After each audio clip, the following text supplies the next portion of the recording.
We're at the hot bin composter, and I filled it about 3/4 full with a combination of grass and spent compost. And if you can see the top there,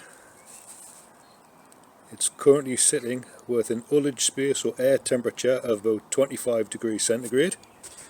And let me open it up. Yeah, it's about 45, I would say that is, so it's about 45 degrees centigrade. Before I make a mess of the camera. And you can see the material that I sieved out of the compost when it was through a 7mm sieve, and the grass clippings that I've sandwiched in between the different layers, and it's sunk to about halfway now. So what I'll do is I'll just give this a good mix around, and I'll get back to you. That's us back, and I've given it a good mix around again, and it's not coming through, but it's back up at 45 degrees. But it's had a good mix around, so it's halfway down now. So what I'll do is I'll start with the next lot, which I'm going to layer in some farmyard manure that I was given by my uncle. Thank you, Jim. And I'll put in some of the cabbage. I'll just show you the state of the cabbage and why there was a plan. It was madness, but there was a plan. Here we are at the long bed, the 16-foot by 2 bed, named bed number 1 very imaginatively. And this is the winter jewel cabbage that I grew last season. I lifted the cabbage, or cut the cabbages, and just left the stumps in, and they regrew. This one's going to seed, and there's a whole load of weeds in there. There's that, I don't know what that is. Looks like it's about to pop into seed there though, so I'll have to get rid of those. Do that tomorrow. And I can get rid of a lot of these weeds to compost as well. More cabbage that were cut and they're going to seed. And these larger ones, which are trying to push out of the top, I'd left the cabbage whole thinking I'd have a good amount of cabbage to shred down and put into the compost. Unfortunately the slugs and snails got to them, and well, they weren't all horrible. But I just left them knowing that they would grow back, and that will be used for green material to go into the compost tomorrow.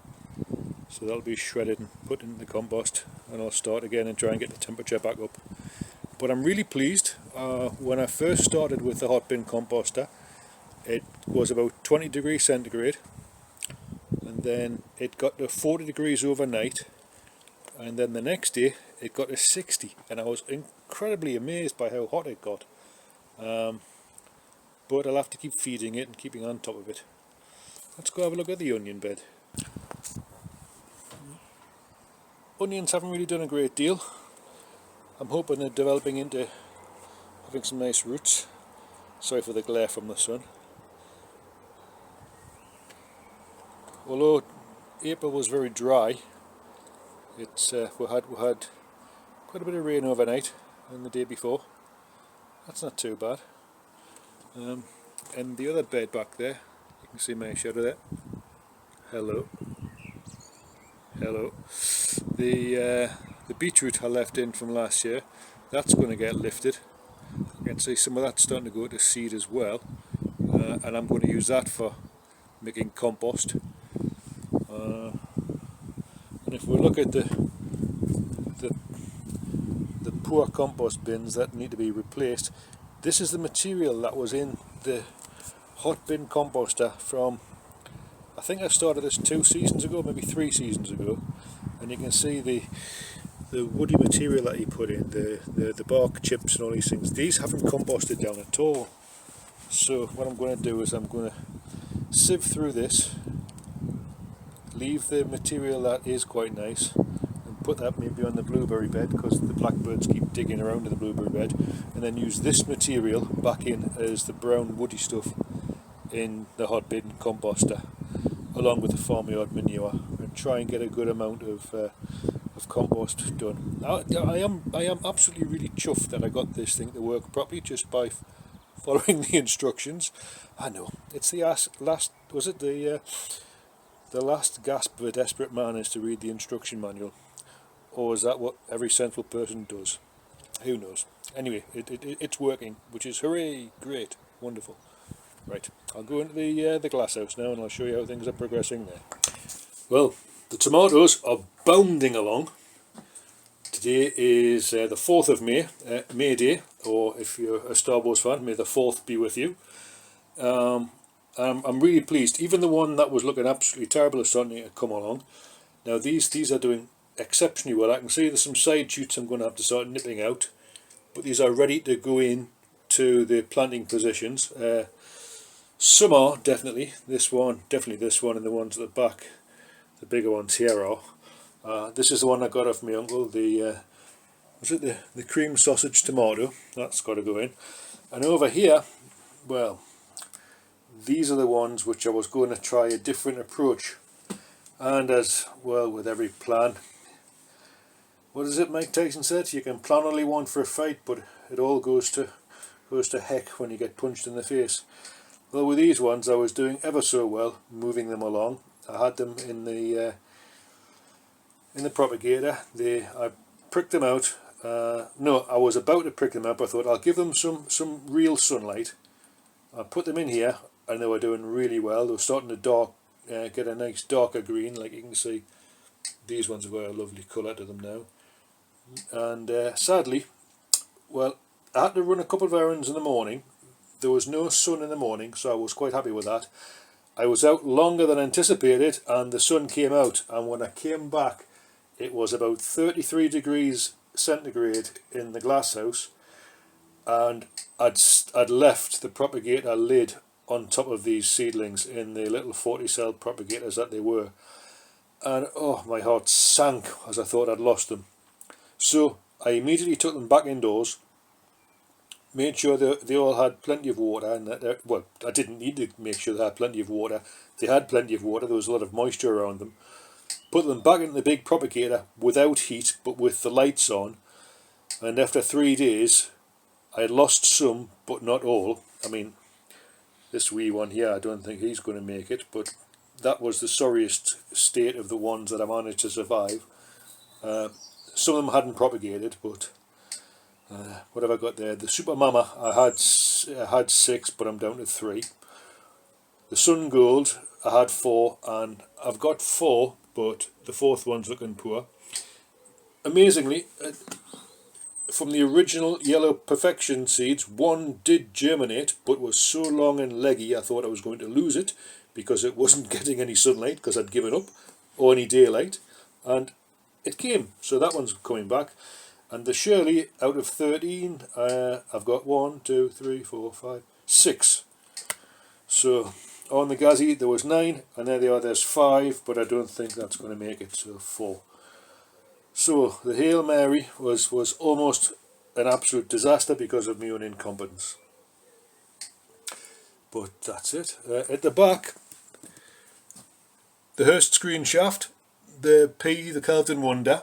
Behind that, the Climbing Bean, Blue Lake, and the Climbing French Bean Borlotto or Borlotti. None of those have germinated, and they were from the 19th of April through to the 26th of April when they were dated. So I'm going to have a dig around in there and see what's going on with that. But I've got fresh beans and a few other seeds. I went out and I bought them, so I'll be planting those again as another ditch effort. But again, nature does have a way of catching up, and I'm just so pleased that the tomatoes came.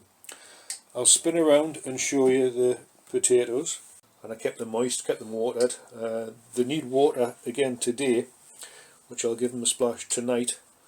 But you can see some of them starting to break through already, and these aren't bad. I don't want to leave them here any longer than I need to, so these will go out tomorrow.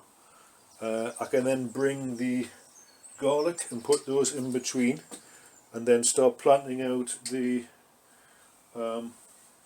tomatoes as well. and it's going to be all things go. So the and when I was at a little shop called Lidl, I found some lovely fuchsia. So these are desperate to go out now as well. You can see the gardener's delight that I planted, none of them came. Well, never mind. But I've got quite a few. See how these all come along, see how I can shoehorn them in, and see what I'm going to do with the rest of the crops. So, right, moving on. Well, here we are, back at the compost bin, and as you can see, the ants have moved in. So I'm going to see if I can deal with them and get rid of them. There's a product called diatomaceous earth that I've got. So if you bear with me, I'll just show you the box, and then I'll see if I can sprinkle some of this in and deal with these pests. This is the material that I've bought. I've just got it off Amazon. Diatomaceous earth. It's animal grade food, which is nice to know, and it deals with ants. Get a close up to see all the other things that it can do. There we go. Right, I'll go sprinkle some of this into the container and see how it does. Well, I'm glad this is food grade, because I've been doing it where there's a slight breeze and I've plastered myself all over with it. So, there we go. Let's see if this eradicates these little swine, sorry, little ants. Right, I'll end this video here. Next time I do another upload, it'll probably be with the tomatoes, because they'll be planted in soon. Thank you very much for watching. If you enjoyed it, give me a thumbs up. If you have any questions or comments, leave them down below, and I'll endeavour to get back to you as quickly as I can.